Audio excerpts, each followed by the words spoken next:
그 계획은 요한복음 10장 10절, 내가 온 것은 양으로 생명을 얻게 하고 더 풍성히 얻게 하려는 것이니라 하는 말씀입니다. 오늘 여러분이 마을한 교회에 이렇게 오신 것은 아마 오시게 된 형편들은 다 다를 수 있습니다.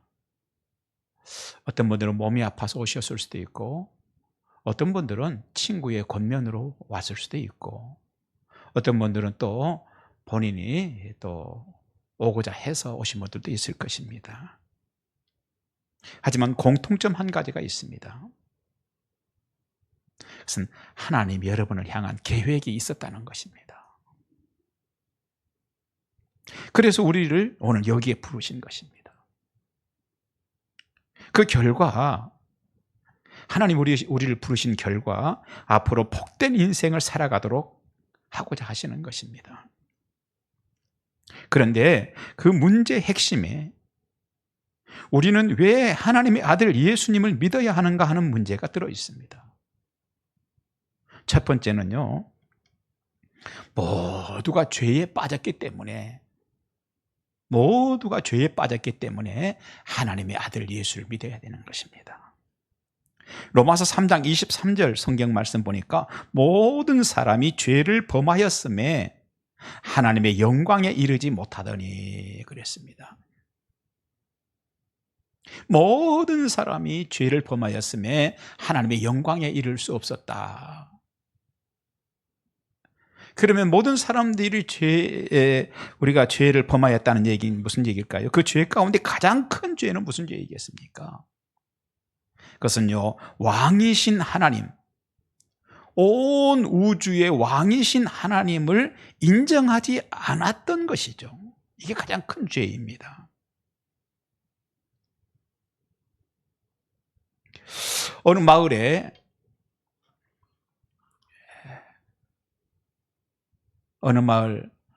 죄인들을 가두는 그런 곳에 두 사람이 있었습니다.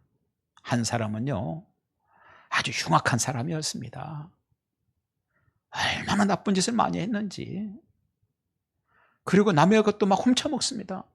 심지어는 소도 끌어다가 훔쳐먹었습니다. 이 사람이 그날 마을에 있는 이제 형무소에 갇힌 겁니다. 그런데 그 옆에 또 한 사람이 있었습니다. 이 사람은 평상시에 착하기가 이를 데 없었습니다. 마을 사람들이 말합니다. 그 사람 법 없이도 살 사람이야. 그런데 이 사람이 그날 그 형무소에 와 있는 겁니다. 그런데 이 사람은 딱 한 가지밖에 올 이유가 없었던 겁니다. 그 한 가지라고 하는 건 뭐냐? 이 사람이 평상시에 우리나라 왕은 왕 아니야. 나는 우리나라 왕 아니라고 생각해. 왕을 몰아내야 된다고 생각해. 라고 생각했던 사람입니다. 역적무효를 한 거죠. 이 두 사람이 그날 갇혀 있었는데 며칠이 지났습니다. 엄청난 중한 죄로 다스림을 받은 것은 다른 사람에게 죄를 짓고 나쁜 짓을 했던 그 사람이 아니라 그 사람보다 더 엄중한 형벌을 받았던 사람은 착하게 살았는데도 왕을 왕으로 인정하지 않았던 사람이었습니다. 마찬가지입니다. 우리 인생도요, 우리가 모두가 다 사람들이 죄에 빠졌다고 그랬어요. 가장 큰 죄는 뭐냐? 왕 되시는 우주를 지으신 하나님, 그 하나님을 왕으로 인정하지 않았던 죄가 가장 큰 죄라는 것입니다. 그리고 또 한 가지 죄가 있습니다. 그건 뭐냐? 인생의 걸음마다 죄를 남겼기 때문입니다. 생각하는 것이 죄입니다. 보는 것이 죄입니다. 말하는 것, 말 속에 다 죄가 묻어 있습니다. 그래서 인간은요, 눈짓, 손짓에까지 죄가 묻어 있습니다. 인간은 어쩔 수 없이 죄로 오염된 자들이었다는 것입니다. 그래서 성경은 선언합니다. 모든 사람이 죄를 범하였음에. 두 가지 죄이죠. 하나는 왕을 왕으로 인정하지 않은 큰 죄입니다. 또 한 가지는 그의 걸음마다 죄가 묻어 있었던 삶을 살았던 죄이죠. 두 번째, 그러면 죄의 결과가 무엇입니까? 로마서 6장 23절 성경 말씀 보니까요, 죄의 삭은 사망이요 그랬습니다. 죄의 값은 무엇으로 치르느냐? 형벌이 따르는데 사망으로 갚는 것밖에 없다는 것입니다. 하나님의 은사는 그리스도 예수 우리 주 안에 있는 영생이니라. 죄의 삭은, 죄의 결과는 사망이라는 것입니다. 그 말은요, 죄 지으면 바로 죄 짓고 나면 땅이 막 그 사람에게서 확 꺼져 버린다든지, 건물이 그 사람에게 무너진다든지 한다는 뜻이 아니고, 그런 뜻은 아니죠. 뭐냐면 이 땅에 사는 동안에 하나님하고 상관없이 사는 사람이 된다는 거예요. 그리고 이 세상에 살 때도 하나님하고 상관없이 살 뿐 아니라 죽어서 이 세상을 떠나면 저 세상에서는 지옥을 가게 된다는 것입니다. 우리 인간은요, 반드시 한 번 태어나고 한 번 가는 것이지요. 그것을 우리는 죽음이라고 합니다. 그런데 그 이후에는 다음 세계가 반드시 있습니다. 우리가 세상에 살다가 눈 감으면 그만이지 뭘 알아 해도요, 소용없습니다. 분명한 것은 다음 세계가 있습니다. 그것은 모든 종교들이 공통적으로 말하는 내용입니다. 그건요, 회교에서도 그걸 이야기하고 불교에서도 그걸 얘기합니다. 천주교에서도 그걸 얘기합니다. 조로아스터교에서도 그걸 얘기합니다.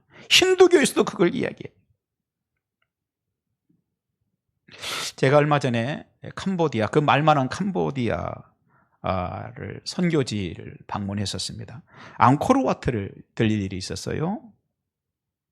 그런데 거기에는 그 앙코르와트에 가보니까 저 안쪽으로 쑥 들어갔더니 힌두교의 진수가 들어있는 돌판 부조들이 이렇게 쫙 건물에 이렇게 있더라고요. 거기에 힌두교라는 종교에서 말하는 지옥이 부조로 돌판을 이렇게 쪼아서 이렇게 파서 이렇게 쭉 그림을 만들어 놨더라고요. 근데 그것은요, 영원히 불타는 불구덩이였습니다. 얼마나 끔찍한지요. 사람들이, 죄 있는 사람들이 다리를 막 자르고 혀를 뽑고 끔찍했어요. 우리 기독교에서만 말하는 건 아니구나. 힌두교에서, 모든 종교에서 다 천국과 지옥을 말하는 거로구나. 성경 역시 천국과 지옥을 말합니다. 그런데 그 지옥에 대해서 성경은 뭐라고 말하느냐면요, 거기에는 영원히 타는 불구덩이인데 구더기도 죽지 않고 고통만 받는 곳이다, 이렇게 말하고 있어요. 우리에게는 다음 세계가 있다는 것입니다. 그것을 어떻게 알아? 눈 감으면 그만이지 해도, 그렇게 말을 하고 큰 소리 쳐도요, 상관없습니다. 다음 세계는 분명히 존재하는 것입니다. 세상은 내가 인식하건 인식하지 못하건 상관없이 또 다른 세상이 존재하는 것입니다. 누구라도 이 땅에 태어나기 전에 엄마 뱃속에서 다 10개월씩 살다 왔습니다. 그런데도, 그렇게 내가 살다 왔는데도 아무도 그 엄마 뱃속에 대한 기억을 하지 못합니다. 인식이 없습니다. 하지만 분명한 것은 어머니 뱃속이라는 세상은 실제한다는 것입니다. 마찬가지입니다. 아무도 천국에 대해서, 지옥에 대해서 인식하지 못합니다. 하지만 그런다고 다음 세계인 천국과 지옥이 없는 것은 아니라는 것입니다. 천국과 지옥의 문제는 내가 인식하고 인정할 것인가 안 할 것인가의 문제가 아니라는 것입니다. 성경은 그 세계가 있다고 분명하게 선언하고 있습니다. 자, 세 번째, 사람들이 그러면 이런 지옥을 면하고 천국에 가려고 했던 시도들은 어떤 것들이 있을까요? 하는 것이죠. 그 중에 하나가요, 선하게 사는 거였어요. 죄 안 짓고 선하게 살고 다른 사람들을 도와가며 살고. 그럼 마을에 그런 사람, 내가 알고 있는 사람이 있어요. 그럼 친구들이 뭐라고 합니까? 그 사람이 이 세상을 떠났어요. 그럼 친구들이 말합니다. 그 사람 좋은 데 갔을 거야. 그 사람이 좋은 데 안 가면 누가 가겠어? 그 사람은 법 없이도 살 수 있는 사람이었어. 그러니 죽었는데 그 사람은 아마 좋은 데 갔을 거야. 이렇게 생각들을 한다는 것입니다. 무슨 얘기예요? 선하게 살면은, 다시 말해 점수가 좋으면 좋은 데 갈 거라고 생각하는 것입니다. 행동으로 좋은 점수를 내면 그렇다는 것이죠. 그런가 하면 심지어 어떤 사람들은 자기 배짱으로 난 좋은 데 갈 수 있어? 안 되면 우리 마누라 치마라도 잡고 갈 거야. 이렇게 자기 배짱을 부리는 사람이 있습니다. 그러나 그런다고 해서 천국에 가지는 게 아니라는 것입니다. 어떤 사람들은 종교를 의지합니다. 종교를 의지하죠. 그래서 그런 분들이 이렇게 얘기하죠. 아유, 뭘 믿으면 어때?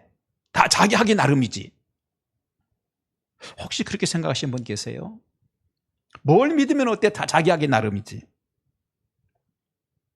그 말은요, 다양한 종교들이 있는데 그 가운데 하나 잘 믿으면 내가 좋은 데 갈 거라고 하는 것이죠. 하지만 사도행전 4장 12절은 다른 이로서는 구원을 받을 수 없나니라고 선언하고 있습니다. 다른 어떤 것들 가지고도 구원받을 수 없다고 선언을 딱 하고 있어요.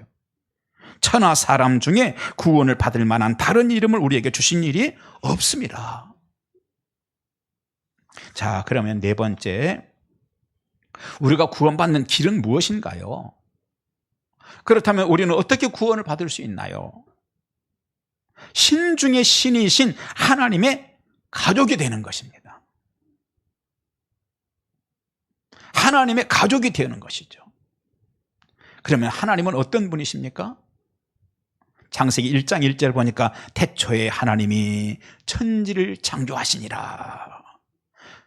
온 우주 만물, 거시의 세계와 미시의 세계와 영적 세계와 모든 우주를 지으신 창조주 하나님이라는.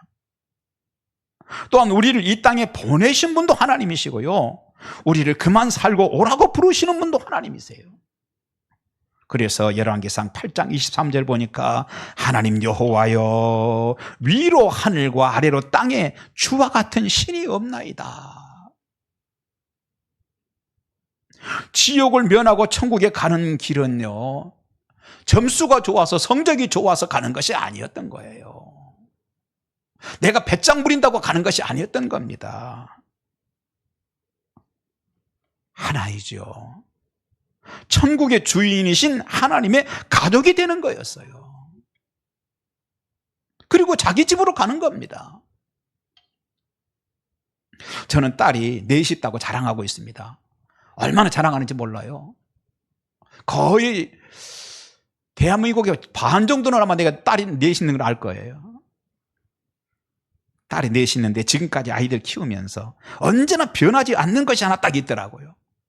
그게 뭐냐면 하루에 일과 마치면, 아이들이 일과 마치면 다 우리 집에 와서 자더라고요. 그게 이상한가요? 그게 맞는 거죠. 우리 집에 와 자.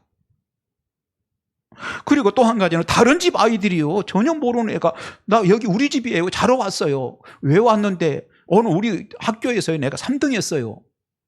등수 안에 들었어요. 그런 아이 한 사람도 아직 못 봤어요. 그럼 왜 우리 집입니까? 거기에 우리 아버지가 있으니까 우리 집인 거예요. 이것이 천국의 비밀입니다. 그 끔찍한 지옥을 가지 않아야 될 줄 믿습니다. 그것은 온 세상을 지으시고 천국의 주인이신 하나님의 자녀가 되는 것이죠. 그것이 해결 방법입니다. 그러면 자녀가 되는 비밀이 뭔가요? 성적 좋으면 자녀가 됩니까? 학교에서 성적 좋은 아이들 골라서 우리 아이로 삼나요? 누구라도? 그렇지 않죠. 선행을 많이 하는 아이들이 있으면 우리 아들, 우리 딸 하나요? 그렇지 않죠. 딱 하나이죠. 그 자녀의 몸속에 아버지의 피가 흐르는 거예요. 누구도 이건 거부할 수 없는 겁니다. 하나님의 피가 내 몸과 내 영혼 속에 흐르는 길이 있습니다. 2000년 전 이 땅에 오신 예수님이 십자가에서 여러분의 죄값을 갚으시려고 죽으시면서 흘린 그 피가 나를 위한 것이었다는 것을 받아들이는 것이죠. 그러면 그 순간 예수님의 피가 내 영혼에 흐르게 되는 것입니다. 이것이 영적 세계의 비밀입니다. 그렇게 되면요, 누가 뭐라 해도 하나님의 가족이 되는 거예요. 예수님의 십자가의 피가 중요한 까닭은, 그 다른 사람의 피는 안 되나요? 왜 예수님의 피해야 되나요? 이것이 중요한 까닭은요, 성경에서 예수님은 하나님의 아들이요 하나님의 본체라고 말하고 있기 때문에. 어떤 사람은요, 교회 다니라고 예수 믿자고 하면요 이렇게 얘기해요. 아니, 예수 믿는다고 천국 가고 안 믿는다고 지옥 가는 종교라면 그런 치사한 기독교 나 믿지 않겠습니다. 그래요. 맞아요. 아니, 아무것도 아니잖아요. 나 교회 예수 믿는다고 했고 나 예수 안 믿는다고 했고 단지 그건데, 단지 그것 때문에 예수 믿는다고 천국 가고 예수 안 믿는다고 지옥 보내. 이거 너무 치사하잖아요. 제가 목사 아니어도요, 제가 교회 안 다녀서 나 그런 종교라면 내가 교회 나도 안 갔을 것 같아요. 그런데 그런 단순한 것이 아니라는 거예요. 사실 예수 믿는다는 것은 예수님을 받아들여서 내가 하나님의 가족이 된다는 거예요. 그러니까 이 세상 떠날 때 일과 마치고 떠나면 어디로 갑니까? 당연히 아버지 집으로 가는 것이죠.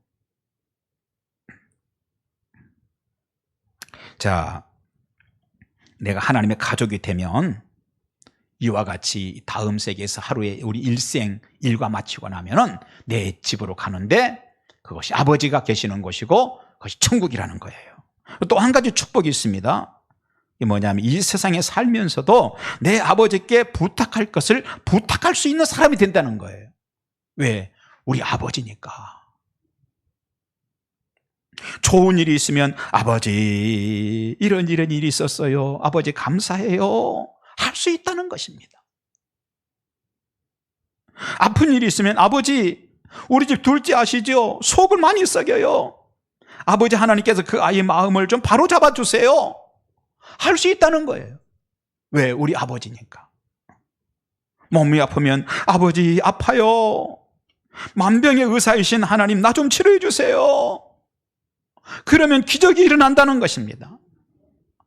예레미야 33장 3절 보니까 너는 내게 부르짖으라 내가 내게 응답하겠고 내가 알지 못하는 크고 은밀한 일을 내게 보이리라 그랬어요. 넌 나한테 부탁하면 내가 들어주겠다는 하나님의 약속입니다. 그랬어요. 그렇습니다. 그래서 많은 사람들이 이 땅에 지금 크리스찬들이 참 많습니다. 왜 이렇게 많아졌는가? 그 사람들이 그냥 믿겠어요? 예수 믿다 보니까 놀라운 일들이 일어나고 기적이 일어나고 하나님 역사하시는 걸 경험하고 하기 때문인 거예요.